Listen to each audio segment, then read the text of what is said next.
I first met Daniel when he was a student in my public law tutorial. I just went to a meeting one day with Simon and he was like, oh, this is Dan, you'll be some notes taken for him. I met him in my halls of residence. Probably 2 years ago on this very day.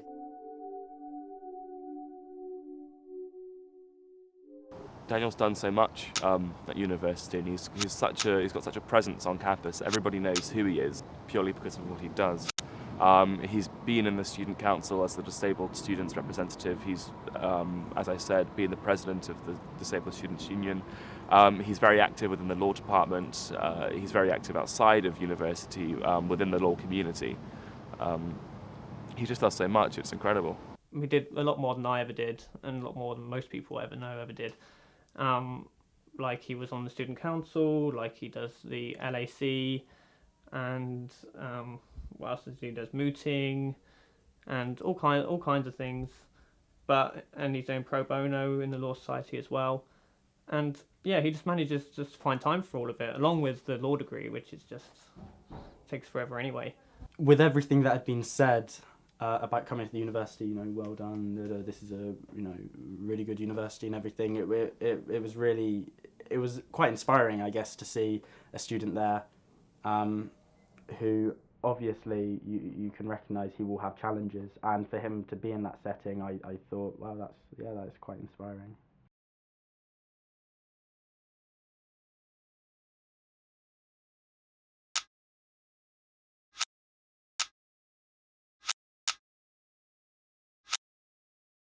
Daniel is probably one of the most social, the biggest social butterfly I know really on campus. He knows everybody. You walk around the library, someone will come and say hi to him. Walk around the student village, someone says hi to him. And all the staff, all the catering staff, all the cleaning staff, all the reception, all the security staff, everybody knows him. To be around, he's friendly. He's really caring, which I think I sometimes almost feel quite bad for, especially because, with everything, he may have to deal with. I think he's incredibly positive. He's a very positive person, and he's always willing to have a chat. And whereas you find some other students, some other members of staff might be, a little bit miserable and complaining about their lives, and Daniel's always positive, willing to have a laugh, have a chat. He's determined to challenge people's perceptions of him. He wants, obviously, to show himself and who he is, and not be defined necessarily by how he looks, but the person he is. When Daniel and I were running the Freshers' Fair for our Ability Society, he would just trap people in a corner and tell them about the society, and they wouldn't understand what he was saying, but he would just carry on doing it anyway, and he wouldn't let people just kind of shoo him away because of his kind of problems with communication. He would make sure he was definitely heard, and I really admire that. It's a good quality for anybody to have. I wouldn't say it stands out above other people in the sense that he's just got on with it. He's just accepted it. He's got on with it. There's no, I think there's definitely surrounding him a huge success story in what he's achieved, but it's not something he flaunts. It's not something he will just sit in and fit in with everyone else, I think. I think he's amazing. I think he's really amazing. He's confronting these barriers with incredible dignity, professionalism. He does a great job, but then at the same time, I don't want to say he is also quite a normal undergraduate student as well. So he's made us see that. You see past the disability, and you see him as who he is. He's Daniel.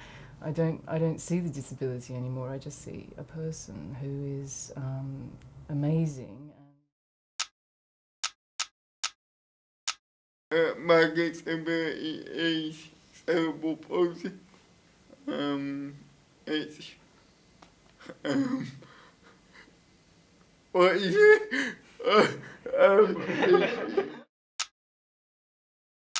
With the attitude he has of coming back, I guess, the idea of determination, but that he wants to make a change, and he wants, I guess, to be involved. He doesn't want to be held back.